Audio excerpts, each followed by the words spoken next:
field, right field, and shortstop. Very strong throwing arm. Well, he had a great spring. He led the Cardinals in total bases throughout Grapefruit League play, and that's why he's with the big club. That ball hammered, and we have a tie game.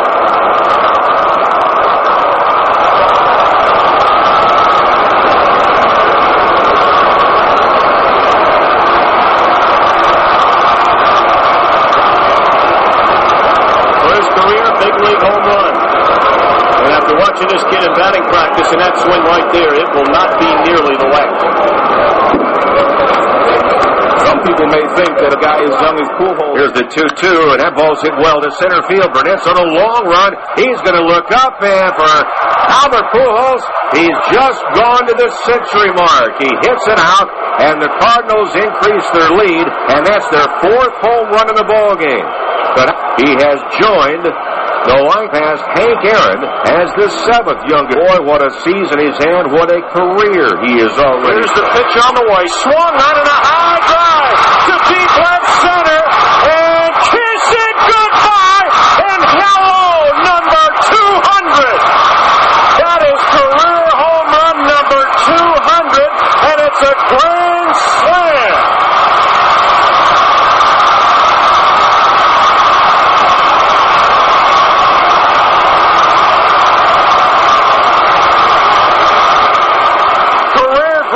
Slam, and the Cardinals lead it 11-4.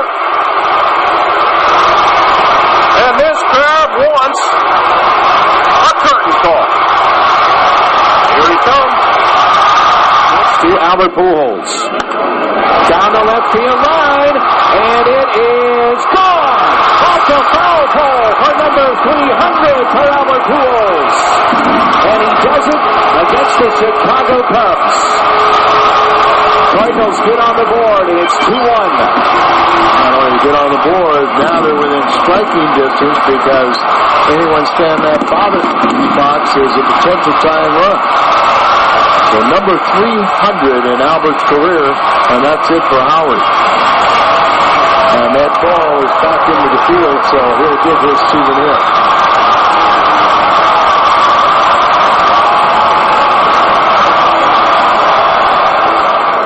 Pujols, right center.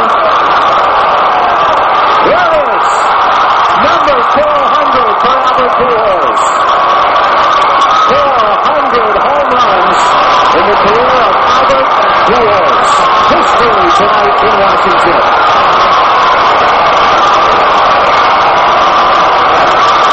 From both the Nationals and the Cardinal fans over here tonight. Number 4. 1-2. Albert drives out to left center field. That ball's hit well. There she goes. Welcome to the 500 home run club, Albert Pujols.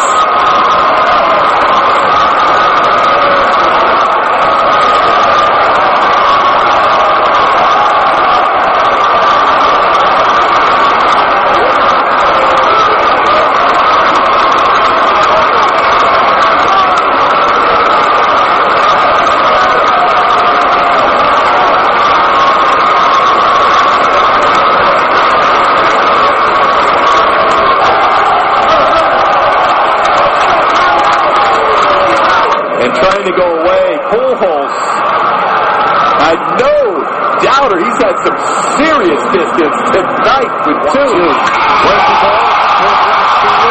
Hugging the line. This one's got a chance to go. Goal! Big fly for Albert Pujols. Number 600. Albert Pujols, the 9th man in Major League Baseball history to get to number 600, and it was a dramatic, towering shot down the line with the bases loaded. Oh, how perfect. We talked about in grand fashion joining that 600 club, and Albert, a grand slam, number 600 of his career for the machine. Albert's wife's family here in attendance. Ahí va el elevado profundo al jardín izquierdo, la pelota en el aire, busca la barda, y esa pelota nunca volverá. El número 700, Albert Pujols. haciendo historia, el tercer más hombronero de Grandes Ligas. Barry Bonds, Henry Aaron y ahora Albert Pujols.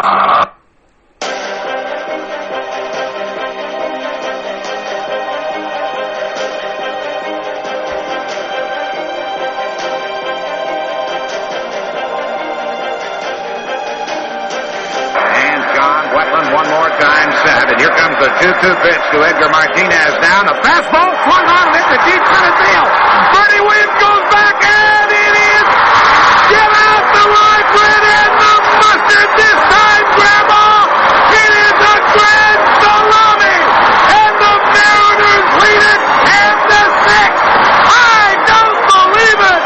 My, oh my.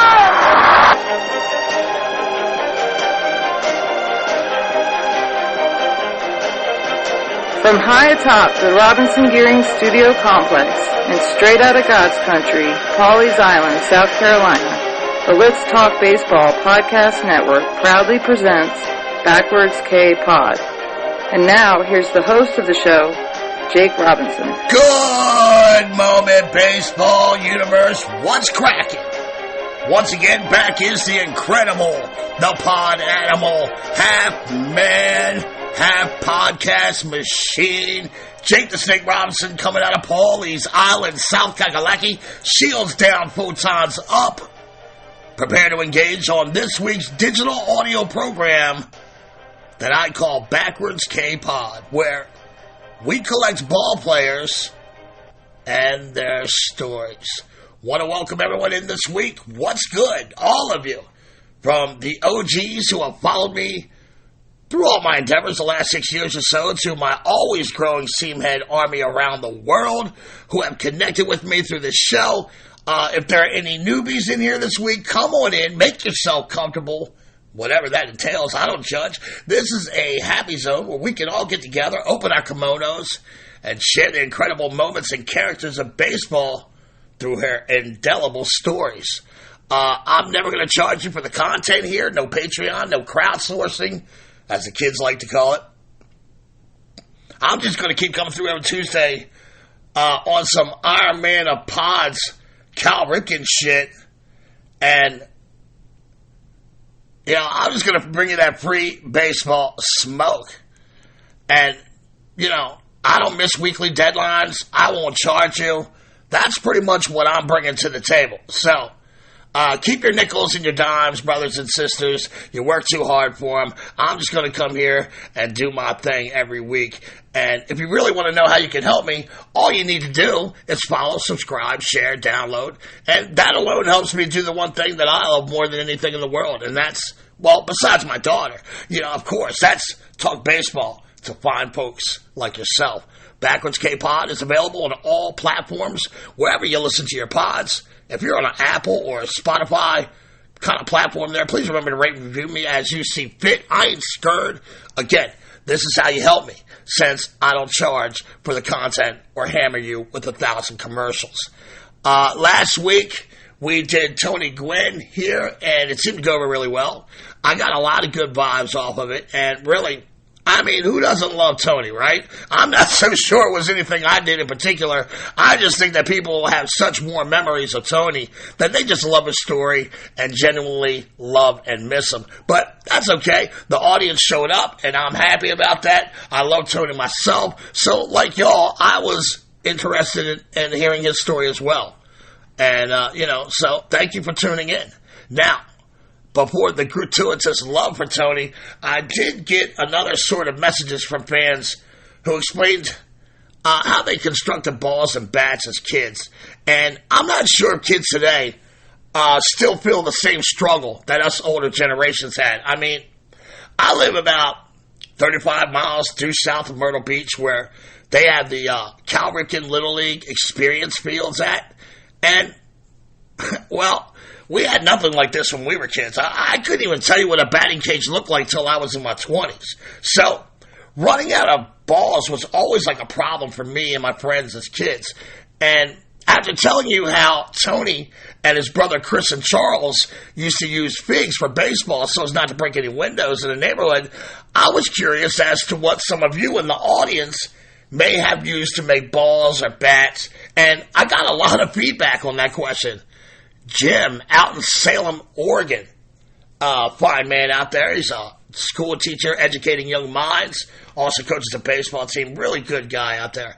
He said that when he was a kid, they used undoctored tennis balls, but they would tape the bats and tape them, maybe even put a sock around them to kind of deaden the, absorption and, the power of the bat. And they would wrap it up in tape. And he said that they played on tennis courts in the beginning before moving on to a sandlot field in their neighborhood that had shorter home run fences that were made out of grass piles.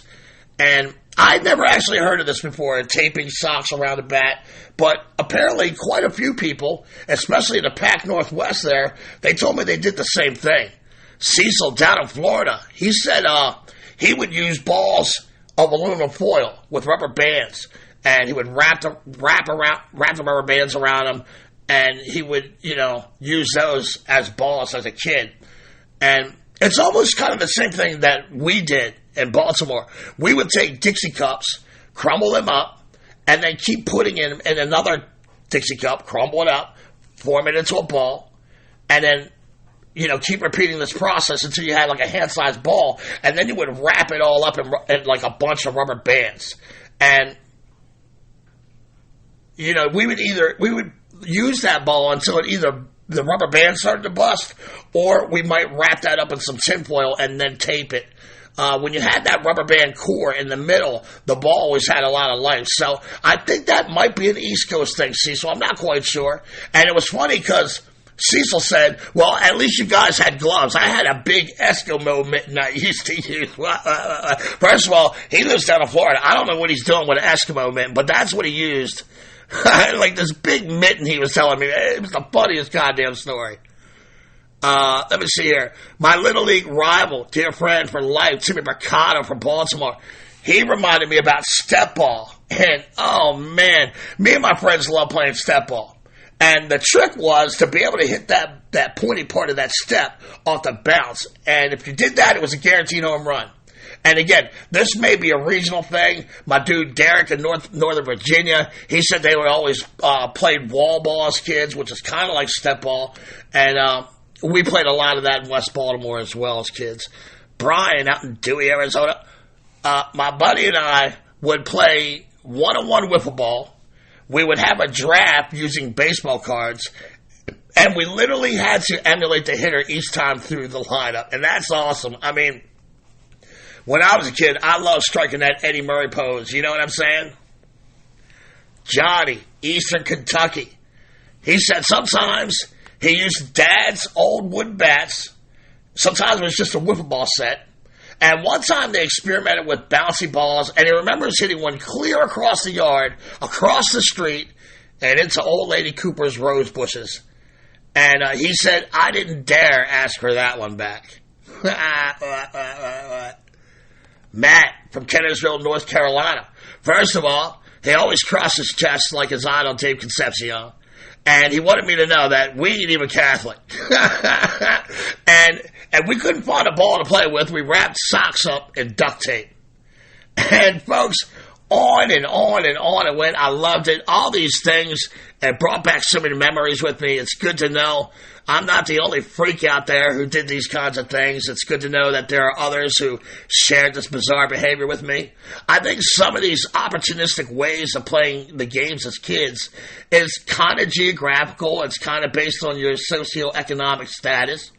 A kid like Jimmy in Salem, Oregon, he probably has a more open area to play as a kid than a person like me from West Baltimore living in a tightly packed residential neighborhood.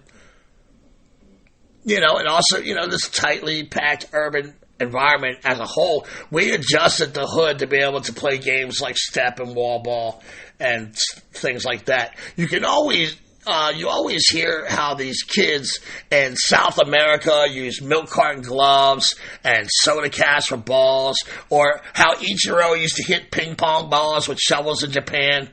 Well, let me tell you, poor kids like myself here in America, we always had to find inventive ways to play this game as well. So, I want to thank y'all for the warm words about Tony and the show, as well as reaching out to me and telling me the various MacGyver-like ways you made the games playable as a kid. And I love reading your messages and responding back. So if you got something you want to say to the snake, hit me up on email, backwardskpod@gmail.com. You can leave your questions on our Twitter page show at back_K_podcast. Or you can always find me on the Facebook there at the Let's Talk Baseball Podcast Network Facebook private group page. So with all that being said, I see the catcher is set to come down. Let's call all aboard as we get this night train stocked, locked, and ready to rock. We're going to be taking a look at arguably the greatest right-handed hitter of my generation, if not in the history of baseball this week. We will be taking a look at the one and only, the machine, Albert Pujols. And full disclosure here, folks, as soon as I heard that this was it for Albert, I threw him on the calendar in the mix for an October show. I kind of had him floating there as the plan was to always bust his story out when he was done. And, you know, I'm like a snake waiting for you to call at the end, and then I'm going to devour you, your story, your soul, and I'll have all your powers now. But that, you know, that's another story for another pod.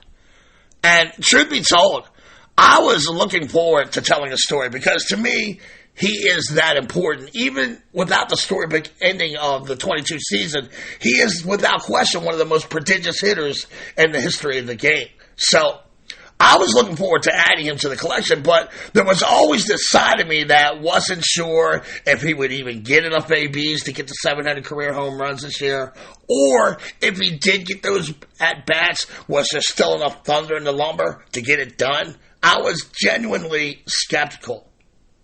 It doesn't take anything away from his raw production and stats and his mighty career, but there was this thought for me that he may just drift away into retirement with mostly the indelible memories of the first decade of his career, and that's good enough to keep his legacy intact, which is fine. I mean, he's a beast either way, but I kind of felt like the last couple of years, he looked like he was going through the motions. Maybe he wasn't enjoying baseball. Maybe the injuries were catching up with him. It just didn't look like he was enjoying it, especially, you know, playing irrelevant baseball games in September and October. And something was missing. He had become like this ambassador of baseball, which many future Hall of Famers become in their waning years. But I wasn't sure that he would get to that pinnacle 700 home run mountaintop.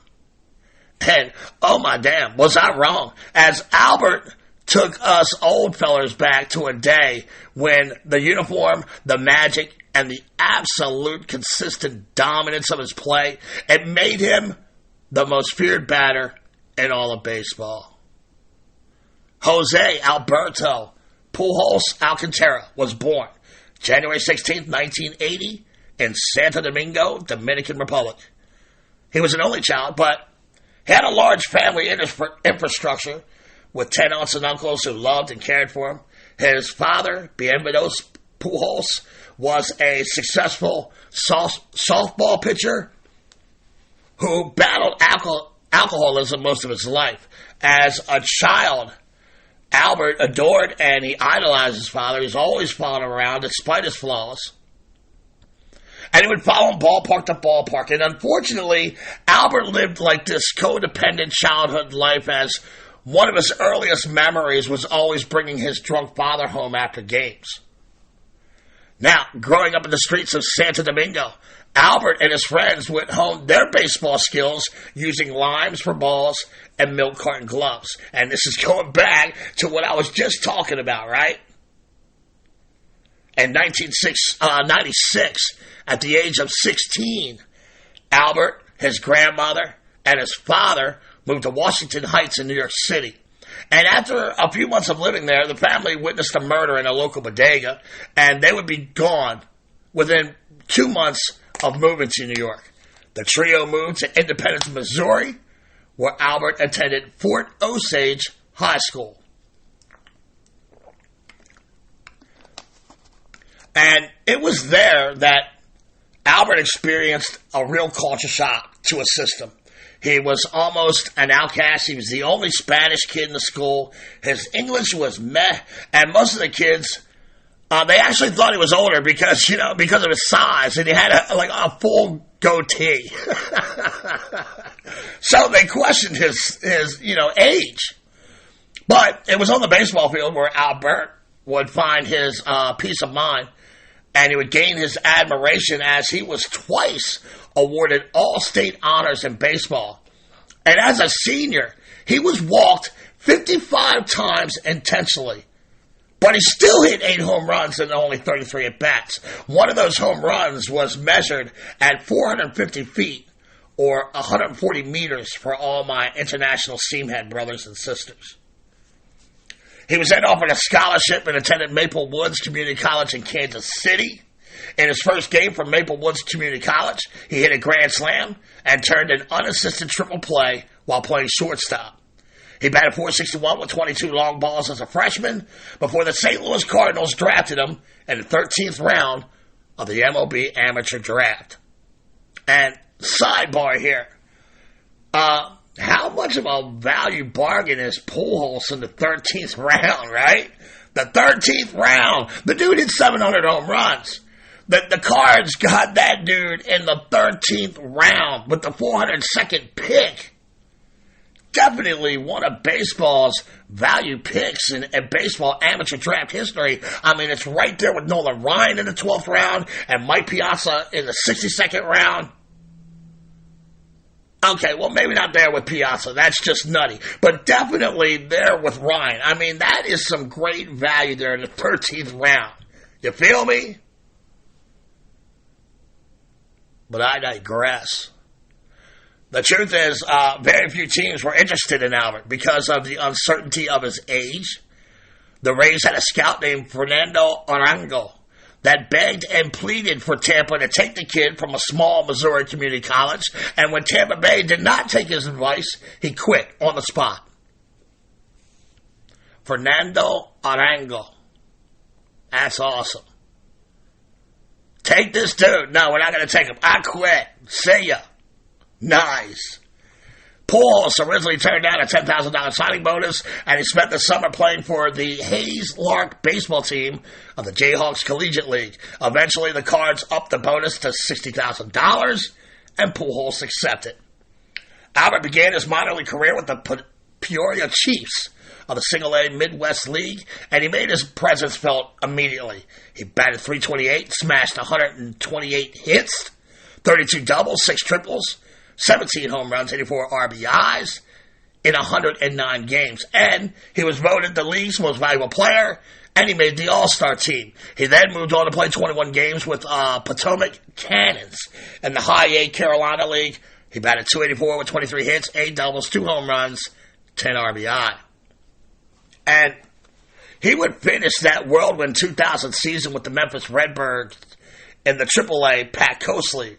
He only played in 3 regular season games with them, but the Cardinals sent him there to get postseason experience, and he absolutely destroyed opposing pitchers, batting .367, winning postseason MVP honors, and leading the Redbirds to their first Pac Coast League title. In 2001, with an invite to spring training, Pujols is turning heads. So much so that first base slugger Mark McGuire tells manager and good friend Tony La Russa that you better promote this kid or it's going to cost you your job down the road. And some Card fans feel like they like to opine that if Bobby Bonilla had not been injured in spring training that year, Pujols may not have made the big club, to which La Russa always laughs that theory off by saying he was already impressed enough by Albert that he was always going to make that team. In fact, he says the last roster spot, it actually came down to Bobby Bonilla and John Mabry. And although Pujols didn't have a position of his own that year, he played at third base, first base, left field, and right field. Albert makes his Major League Baseball debut versus the Colorado Rockies on April 2nd, 2001. And he becomes the first player born in the 1980s to play in the major leagues. He recorded his first hit, a single, in an 8-0 loss to Mike Hampton and the Rocks. 4 days later, he banged out 3 hits, drove in 3, and he records his first home run of his major league career off of Armando Reynoso of the Arizona Diamondbacks in a 12-9 victory. In his first home at bat, Pujols hits a shot, a 2-run blast in the first off of Danny Nagel in the Rockies. He is one of only 3 rookies to hit 20 or more home runs in their rookie year before July, along with Wally Berger in 1930 for the Boston Braves and Jock Peterson in 2015 for the Dodgers. He also became the first Cards rookie since Luis Arroyo in 1953 to make the All-Star team as a rookie. By the end of the 2001 season, Pujols had established himself as a feared slugger with one of the greatest rookie seasons ever. He played in 161 games, scored 112 runs while driving in 130, which set an NL record for most RBIs by a rookie. 194 hits, 47 of those were doubles, 37 of them were home runs. 360 total bases, a 329, 403, 610 slash, and a 1.013 OPS. 157 OPS plus, and a 7.2 WAR. He won the Rookie of the Year unanimously, and he came in 4th for MVP voting behind Barry Bonds, Sammy Sosa, and Luis Gonzalez. He was named the NL Silver Slugger at third base, and he became only the 4th Major League rookie to hit 300 with 30 home runs, 100 runs, and 100 RBIs. The Cardinals would finish that year with a 93-69 record, and that was good enough to earn them a berth in the postseason with a wild card. They would advance to the NLDS that year versus eventual World Series champions, the Arizona Diamondbacks.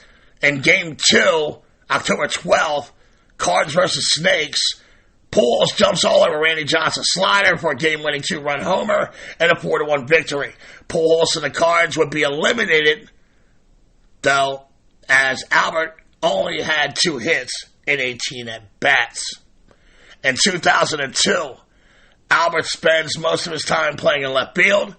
He begins the season batting cleanup, but he would eventually settle in the 3-hole by May, and that would pretty much be his lineup spot for the rest of his Cardinals career. He hit his 30th home run in 2002 and 100th RBI this season in a 5-4 loss to the Reds in August, making him just the 6th Cardinal to have back-to-back 30 home run seasons, and the only Cardinal besides Ray Jablonski to start their St. Louis career off with back-to-back 30 home runs and 100 RBI seasons. Pujols finished the year batting .314 with 185 hits, 40 doubles, 34 home runs, 118 runs scored, 127 driven in, leading the Cards to an NL Central title. He became the first player in Major League Baseball history to start up the first 2 seasons of their career with a .300 average, 30 home runs, and 100 RBIs.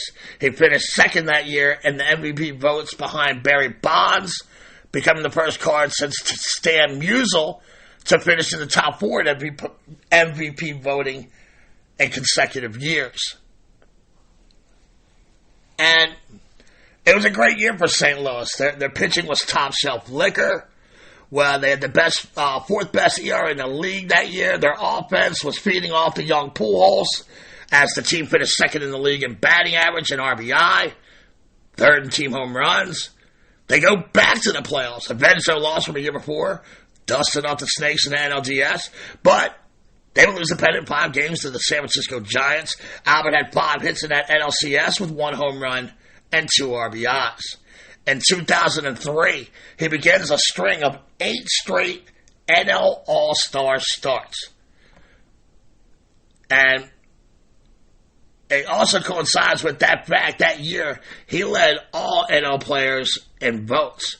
From July to August, he is white hot in the midst of what would be a 30-game hit streak, which is the 2nd longest hitting streak in Cards franchise, tied with Stan the Man, and only behind Rogers Hornsby's 33-game streak. On July 20th of 2003, the machine drops dong for the 100th time off of Dallas Perez of the Los Angeles Dodgers. And recently I saw an interview where he smiles reminiscing over that ball, saying, I still remember how good that one felt. I got a good pitch to hit, and I always had good success against Dallas. So with that blast, he became only the third player in Major League Baseball history to hit his 100th home run by season 3, along with Ralph Kiner, Eddie Matthews, and Joe DiMaggio. And good Lord, man. If there was ever 3 guys you'd want your game to be linked to, it's this trio right here, ain't it? Not too bad. On September 20th, in a game versus the Stros, Pujols hits career home run number 114, which tied him with Kiner for the most home runs by a player in the first 3 seasons. In 157 games, he belted 43 home runs, 124 RBI, and he led the league in runs with 147. Over 212 hits, 51 doubles. I mean, just a ridiculous year. These numbers are crazy. At 23 years old, he becomes the youngest NL batting champ since Tommy Davis of the Dodgers back in 1962. The Cards fell off. They didn't make the postseason that year, but individually, Pujols had an amazing season, culminated with his 2nd Silver Slugger Award and his first Sporting News Player of the Year award, although he would again finish 2nd to Mr. Bonds in that MVP race. In 2004, Pujols officially takes over first base after Tito Martinez is moved in the offseason, and the Cards reward Albert with a 7-year, $100 million contract with a $16 million club option for 2011. Man, I do this every week, so I need to stop. I need to do it this week, even though it's a close time period. I have to note that $100 million in 2004 is now equivalent after inflation adjustments. It's about $157.1 million here today in the 2022 economy. During a game in September versus the Rocks, he earned his 500th career RBI, joining Ted Williams and Joe DiMaggio as the only player to have 500 RBIs in their first 4 seasons. Although Pujols developed plantar fasciitis, a problem that would affect him throughout his career, he finished with a .331 average, 196 hits, 51 doubles, 46 home runs, 133 runs, which led the league, and 123 RBI. My God. I mean, I get tired just spitting it out to you. It's amazing. He won the Silver Slugger Award at first base, which was now his 3rd position that he had won that prestigious trophy at. He finished 3rd in MVP voting that year behind Bonds and Adrian Beltre of the Dodgers. And side note, this is so long ago. I almost forgot Beltre was a Dodger sometimes. I mean, it seems like it shouldn't be that long ago, but sometimes it really is. I mean, think about it. We've had 4 different presidents of the United States since this season went down. 4. That's right. Let that sink in. And man, Bonds, looking back, right, he's got a monopoly on this hardware right now. As a team, the Cards were good. They won the NL Central. They faced off against the Dodgers in the NLDS. Game 4, Pujols splooges all over Wilson Alvarez's face with a 3-run dong, picking up another RBI late in the 6-2 series clinching win. In a pivotal Game 6 of the NLCS against the Astros, Pujols had 3 hits, scored 3 runs, and hit a 2-run shot en route to a 6-4 victory. And the Cardinals eventually win in Game 7 to close out Houston, advance to the World Series versus the American League champion Boston Red Sox, who, at this time, miraculously, we all know now in 2020 hindsight, what a miraculous comeback they had against the Yankees from a 3-1 hole. And their comeback had completely overshadowed the Cardinals' terrific NL postseason play. Pujols, for his efforts, was named the NLCS MVP. However, the Red Sox, like I said, riding that high from finally chopping off their rivals' heads and dragging it through the market square. They were in a frenzy, and the Cardinals, well, the bats went ice cold as Pujols with his .333 World Series average, was one of only 3 Cardinals to bat over .250 in that series. The Red Sox would go on to break an 86-year-old curse and sweep St. Louis 4-0. And I think at some point we need to cover baseball curses. I want to make sure I get that up in the next podcast season. Baseball curses. In 2005, Pujols picked up RBI number 100 on August 31st and joined Williams, DiMaggio, and Al Simmons as the only player with 100 RBI in the first 5 seasons of a career.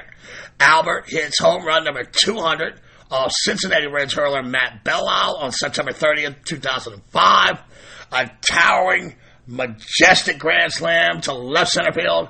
Albert's fondest remembrance of that game is he had used former teammate and now MLB Network analyst Eduardo Perez's bat. And he acknowledges that it felt gone as soon as it left his bat. The 200 blast, it made him the 3rd youngest player in the game to hit that mark behind Mel Ott and Eddie Matthews. And he also was the 2nd fastest, only to Kiner to reach it. And look, every year in that first decade was ridiculous. It's mind-numbingly ridiculous. So I'm not going to give you a stats for every year. I don't really want to bog you down year after year with these amazing stats, but make no bones about it. This is the most dominant decade I've ever seen in the modern age of baseball. It's just facts from every metric. 195 hits, 335 average, 41 dongs, blah, blah, blah, blah, blah. I mean, year in, year out. This is what Albert does. This is what Albert's about. And finally, Bonds is mortal. He only plays 14 games in 05 because of a foot injury, and Pujols is finally rewarded for his greatness with his first NL MVP crown. In 2006, the Cards returned to the postseason. Pujols has 5 hits and 9 at-bats in the NLDS sweep versus San Diego, a series we talked about a little bit last week in our Tony Gwynn spectacle. If you haven't heard that show, check it out on your podcast platform archives, or go on over to diamondsnakejake.podbean.com. In Game 5 of the NLCS, the Machine hit one of the most memorable home runs in postseason history when he hit a mammoth 3-run blast off of Brad Lidge. Oh, my Lord.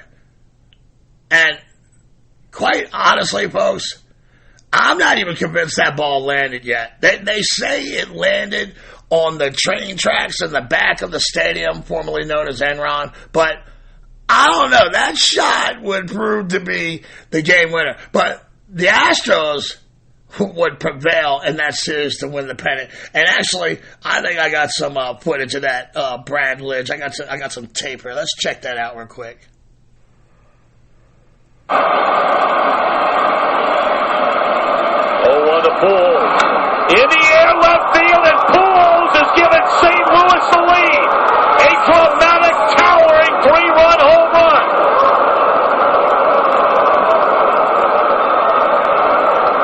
Stunned in disbelief here in Houston. A single by Eckstein, a walk to Edmonds, and how about Albert Pujols? He got the slider, but it was not a good slider. Stayed right over the middle of the plate. He knocked that left field wall down out there behind the Crawford boxes. I mean, that's the best extension we've seen from Pujols in this series. He has no doubt that ball's headed out of here.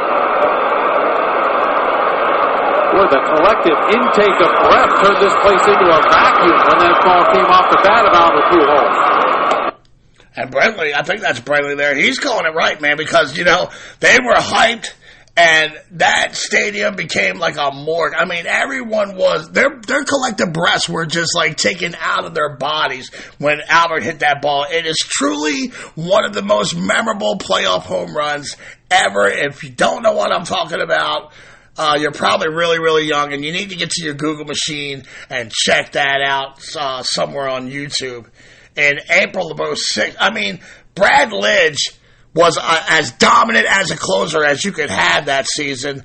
And once Albert exposed him like that, he was never the same. I mean, he probably hurt his neck jerking it around watching that fly ball, the flight of that ball leave Enron. But, it was one of the craziest postseason home runs ever. So, in April of 2006, he picks up hit number 1,000 with a home run versus Cubs' Jerome Williams in a 9-3 victory. On June 4th, the machine is on the DL for the first time in his career with a strained right oblique that would keep him out for 3 weeks. But he was able to come back and be his usual stellar self at the top or, leading in virtually all of these offensive categories as usual. Of the 49 home runs he hit that year, 20 produced game-winning results, which broke Willie Mays' record set in 1962. He won his first Gold Glove Award at first base, and he finished runner-up to Ryan Howard of the Phillies for the NL MVP honors. Led by Pujols' bat and Chris Carpenter's arm, the Cards, they shredded the NL Central that year. They reached the playoffs for the third season in a row. Game 1 of the NLDS versus San Diego. Pujols drops 2-run dong all over Jake Peavy's lips as St. Louis wins 5-1. He also had 3 hits, including the game-winning RBI in Game 2 and a 2-1 victory versus David Wells. He batted .333 as the Cardinals again sweep the Friars. In the NLCS, the machine put the Mets in their place. He batted .318, had a home run, 1 RBI, 3 runs scored in the series as the Cardinals put the Mets down in 7. And on to the World Series, Pujols, he sets the Cardinals' tone with a 2-run home run in Game 1 versus the Tigers and Justin Verlander on the bump. And he leads them to a 7-2 victory and eventually to a 4-1 rout of the Detroit Tigers for Albert's very first World Championship. In 2008, the machine started the season off with a 42-game hitting streak, and he would hit his 300th home run off of Bob Howery in a 2-1 loss versus the Cubs. Pujols says that one was special because it was actually a great pitch, a fastball in, and he acknowledges that he was pretty proud of himself rounding the bases because he was able to stay inside that pitch. And as he's running around the bases, he's asking himself, how did you stay inside of that ball? So he's kind of proud, really proud of that 300th home run. On September 11th, in a 3-2 loss to the Cubs, Pujols gets his 100th RBI of the season against Richie Harden, making him only the 3rd player in Major League Baseball history to have 8 consecutive 100 RBI seasons to start up a career. And that's along with Teddy Ballgame and Al Simmons. He put up his usual spectacular numbers, won a 4th Silver Slugger Award, his 2nd Sporting News Player of the Year Award, and a Roberto Clemente Award for his tireless efforts in the community. On April 25th, 2009, Albert picked up his 1,000th RBI with a grand slam off David Patton and an 8-2 victory over the Cubs. On July 3rd, he cracked his 10th grand slam against David Weathers and the Cincinnati Reds, breaking the Cardinals' record set by Stan Musial for the club-leading grand slams. The grand slam was his 350th home run, making him the 3rd quickest to that mark, behind only Ken Griffey Jr. and Alex Rodriguez. And that year, he received almost 6 million votes on the All-Star ballot, the most ever for a National League player. And same old, ho-hum. Albert wins his 5th Silver Slugger Award, league leading 47 home runs, 124 runs scored. He was unanimously selected for his 2nd NL MVP, joining only Ted Williams and Joe Morgan as back-to-back winners.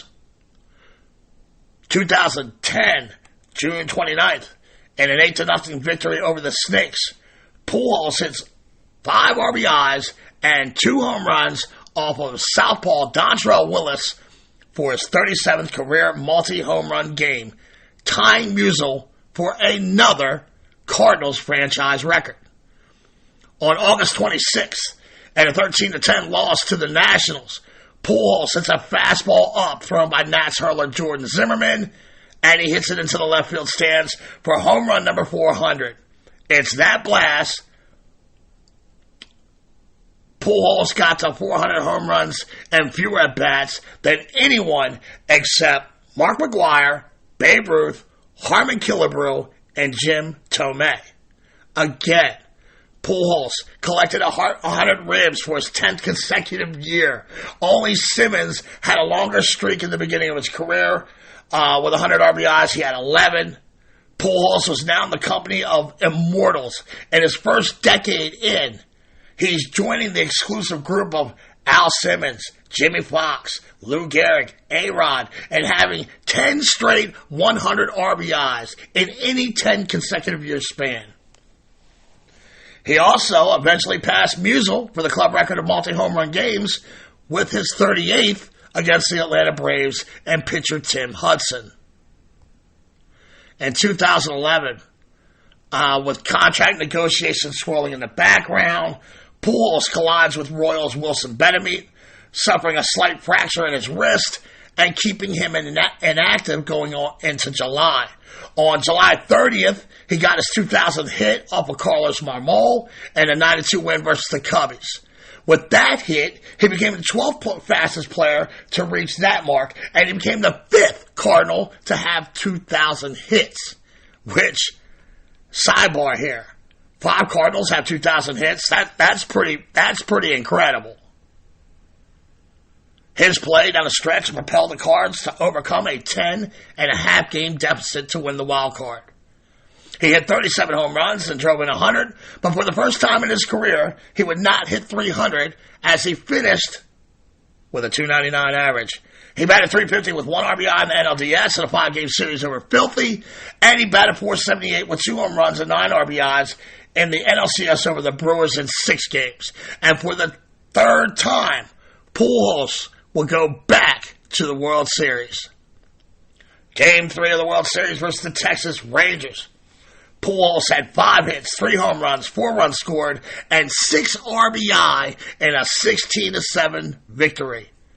Joining Reggie Jackson and Babe Ruth as players, the only players to have ever hit 3 home runs in a World Series game. He set a World Series record with 14 total bases in the game that night.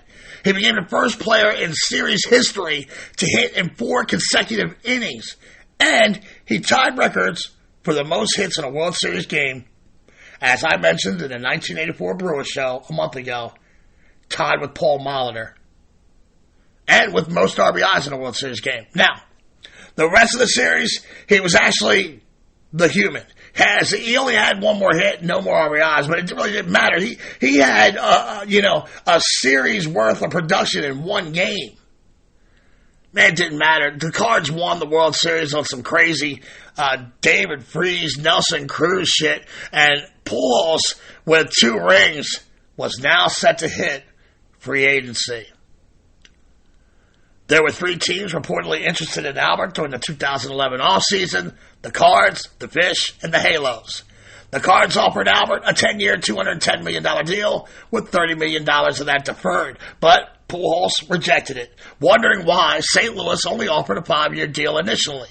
The Marlins offered a 10-year deal as well, but on December 8th, he signed a 10-year deal worth $254 million with the Anaheim Angels. Pujols did not perform well to begin the 2012 season, even though, it was a slow start. Albert got hot around the All-Star break, and he finished the season strong with 30 home runs, 105 RBI, and a .285, .343, .516 slash with a .138 OPS plus. In 2013, Pujols had his worst year as a pro to date. After failing to play 100 games in a season for the first time, on August 19th, with a .253 average, 17 home runs, 64 ribs, Pujols was ruled out of the remainder of the season while he worked through a foot injury. On April 22nd, 2014, Albert hits career home run number 499 and 500 off of Washington pitcher Taylor Jordan at Nationals Park, where the same place where he had hit number 400. He became the 26th batter to reach the 500 plateau, the 3rd youngest to reach it On September 6th of that year, he got base hit number 2,500. That was a sharp double off of Twins pitcher Jared Burton. He became the 5th player in league history with 2,500 hits, 500 home runs, while maintaining a 310 lifetime average after Ruth, Fox, Teddy, and Manny Ramirez. 2015, he enjoys his first offseason in some time with no injury concerns. And after a slow start at the gate, Albert picks his game up. He wins his first AL Player of the Month in June. On September 22nd of 2015, he hits home run number 566 to pass Manny Ramirez for sole possession of 14th place. He hit 40 home runs for the 7th time in his career. And with teammate Mike Trout hitting 40 home runs as well, the Cherubs became the 31st team in Major League Baseball history to have 2 40 home run hitting teammates in the same year. By season's end, Pujols had batted .244, .307, .480. He had the lowest batting average on balls in play at .217, and he was now the 3rd highest player in the game. While playing the Reds on August 29th, he smashed his 29th home run of the season, tying him with Frank Robinson's 586 for 9th place. On June 3rd, 2017, Pujols becomes the 9th player in Major League Baseball history to drop 600 bombs with a grand slam off Ervin Santana and the Minnesota Twins. And that was in front of a packed Angels Stadium.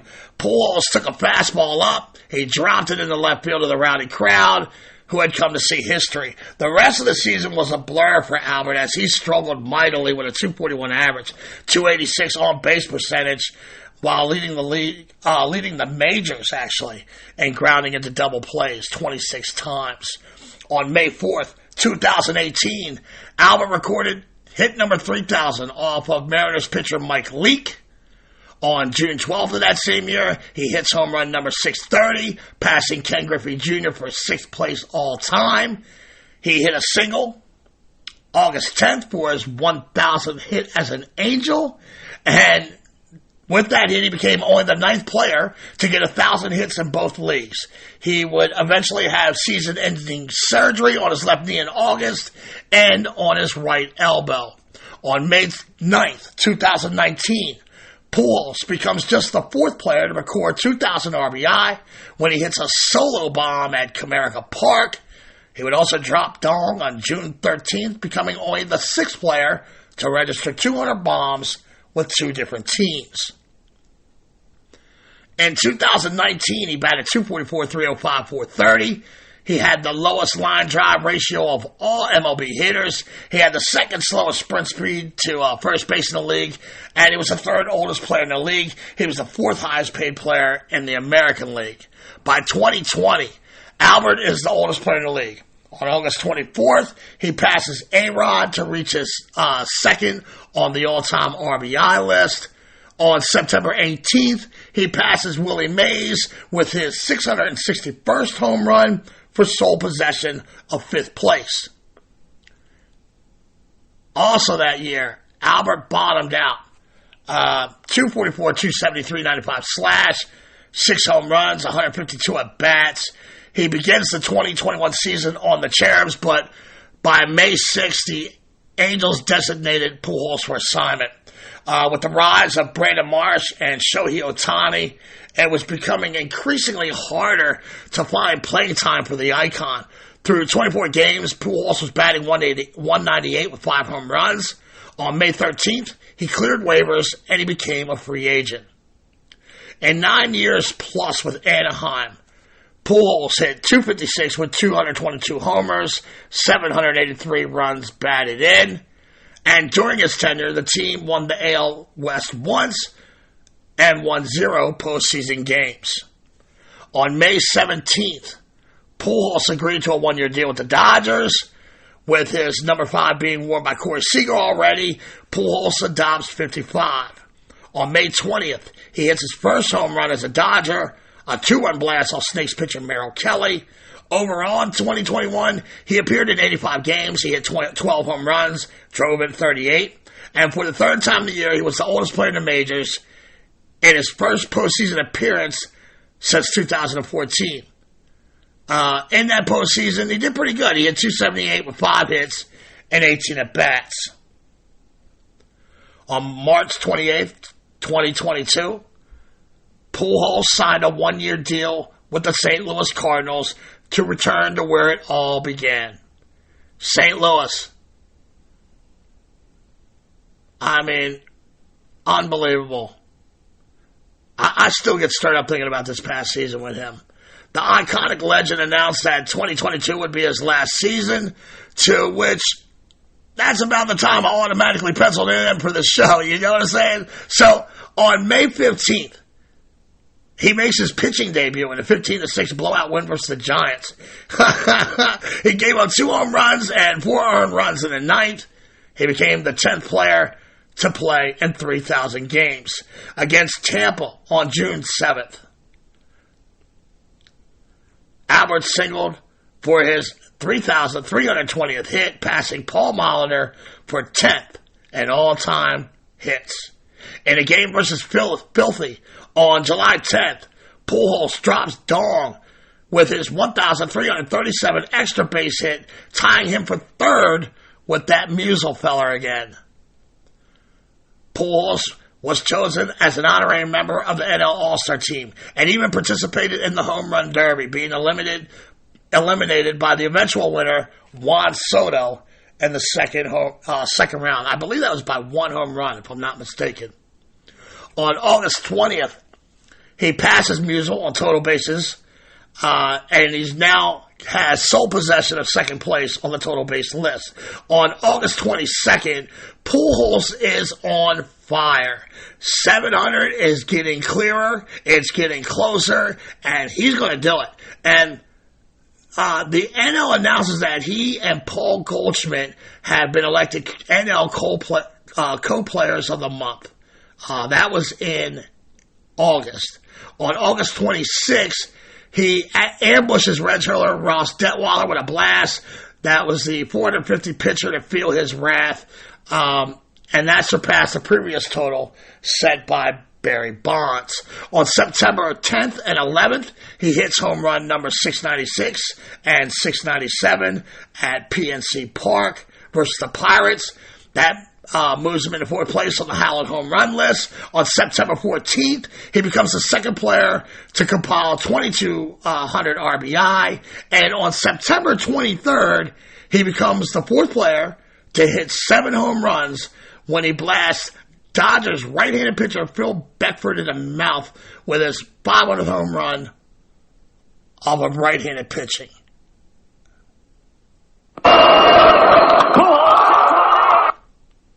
Let's try that again. Left field, right field, and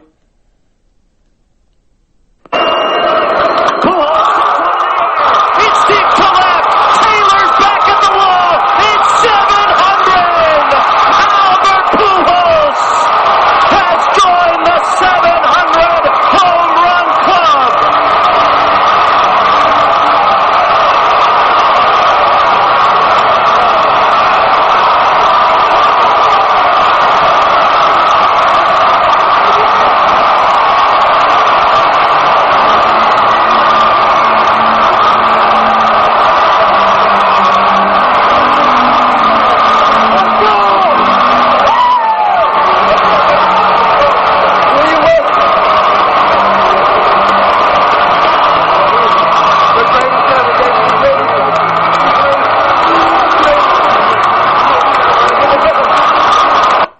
I kind of fumbled that audio there, but yeah, that was a 700 home run. He hit that off of Phil Bickford of the Los Angeles Dodgers, and I mean, he put a charge in that stadium, that ball. I mean, it was a great moment if you were a fan of baseball. On October 2nd, he hits career home run number 702 in his last career home game in St. Louis.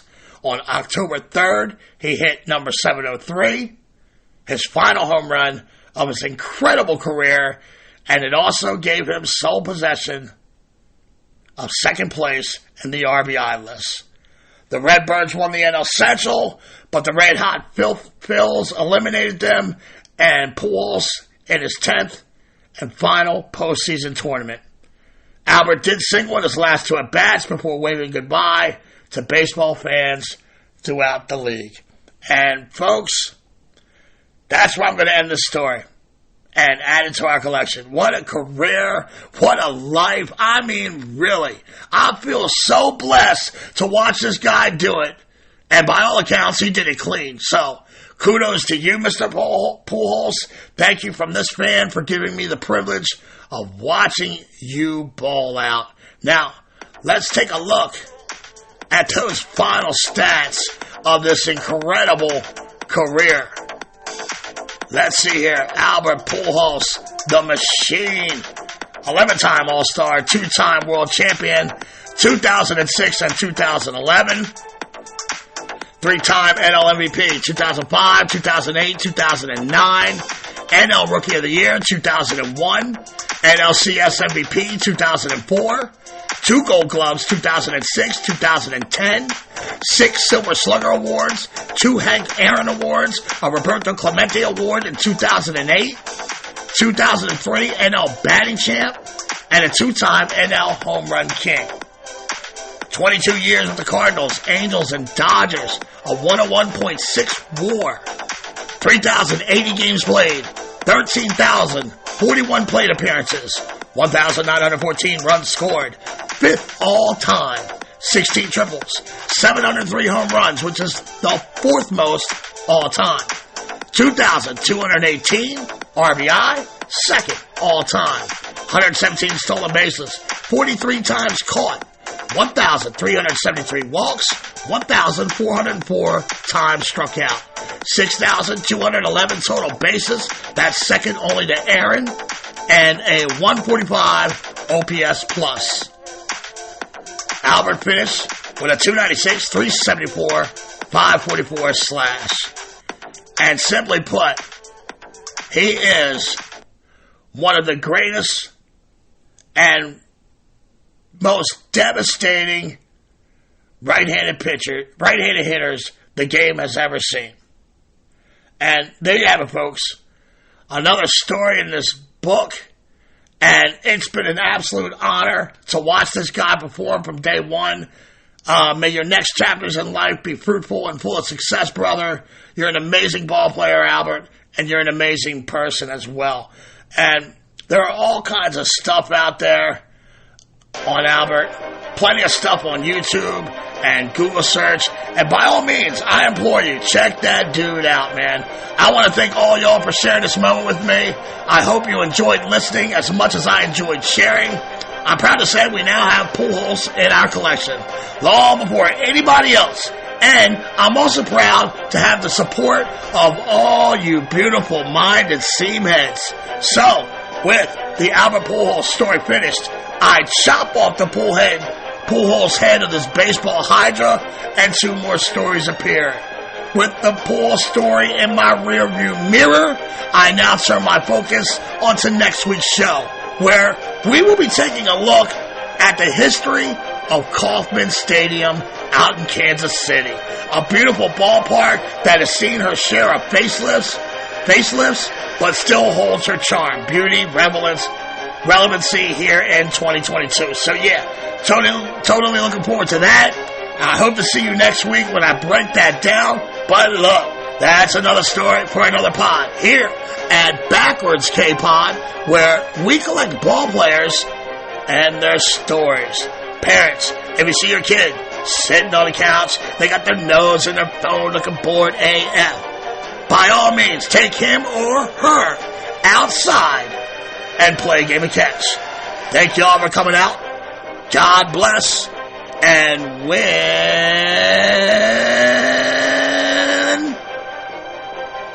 the day.